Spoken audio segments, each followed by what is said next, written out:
If I have a really good idea, like that one the one I won the Emmy for, I wrote that at one. I started writing that at 6 p.m. Stopped and had dinner and finished it at about 6 p.m. 6 a.m. that morning. When you're really writing well and you know what you're doing, it's really fast. When you takes you a year to get something straight and you keep rewriting and rewriting, for me, that's a sign that it stinks. So I really write fast, and I write almost kind of passionately, and I say all the words myself. My wife says it's just crazy. There's this guy in this room talking away. I say the line and write it down. Of course, now I use a computer. Back in those days, everything was on legal pads. Um, and then I had a couple of secretaries who would sort it out, who could spell. And yeah, I don't know. I've spent a lot of time thinking about writing because I had to teach it at UVA. And one of the things I did is I would take movies I really liked. When I said, okay, I know how to do TV, but I don't know how to do movies. So I would outline movies. I would rent them and stop and start and write down every scene. So I had every scene, and then I would try to generalize about that till I got the whole movie on one page. I don't know. I've read so many things. Like a lot of writers say I don't know the ending. Other writers will say, you don't get on a plane without knowing where you're going to land. It's so hard for me to say what it is. I think there's a whole bunch of spooky dust involved in this. I really do. Because a lot of people spend good money and they all go to there's a famous guy here that teaches a writing course, and he's never sold a script in his life. But I took his course, and everything in there I thought was right. He's very, very smart. And then, you look at something like the Coen brothers.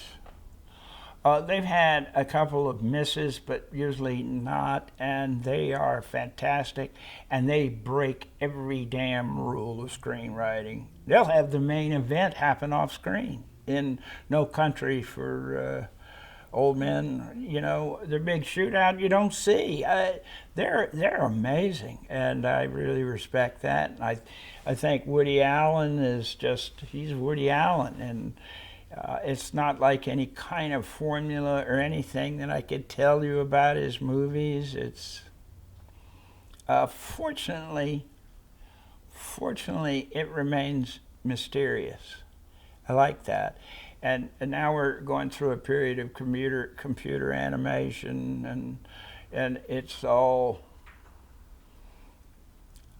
Well, I like movies. They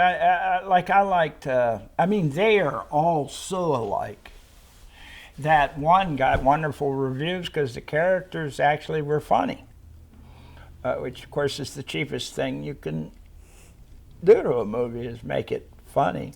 A lot of the big action directors, though, write the stupidest lines. You know what they are? They're comic books. And I once was invited into Steven Spielberg's place that he had built at Universal, kind of an adobe fort. And in one room, he had nothing but sketch artists drawing cells. And it was at that point a voice said to me, "These guys are shooting comic books." And I should have said, "Do the same, stupid, because you can get rich doing this," instead of showing up saying, "Okay, you go here and go here."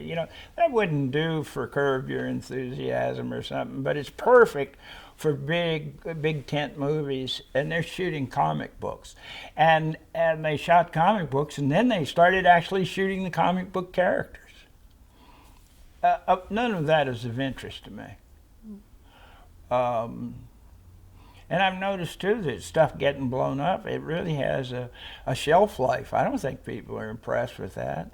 I watched The Bourne Identity on Netflix because I'd somehow missed it. You know, I thought it was really interesting, except that I knew now it was going to be a obligatory 10-minute car chase through Paris that took three weeks to shoot. The director was not even there when it was shot. A couple of people were injured. It cost a fortune. You had to argue with the French government to let you drive a car over it. You had to shoot on Sundays. You know, I just look at it and I see all the nightmare production behind it. And then I'm also tired of seeing cars going flying through the air. Maybe my son's not, but boy, I've had it. I don't know where the movies are going, and I know I'm probably the last person to say this, but television's where it's at.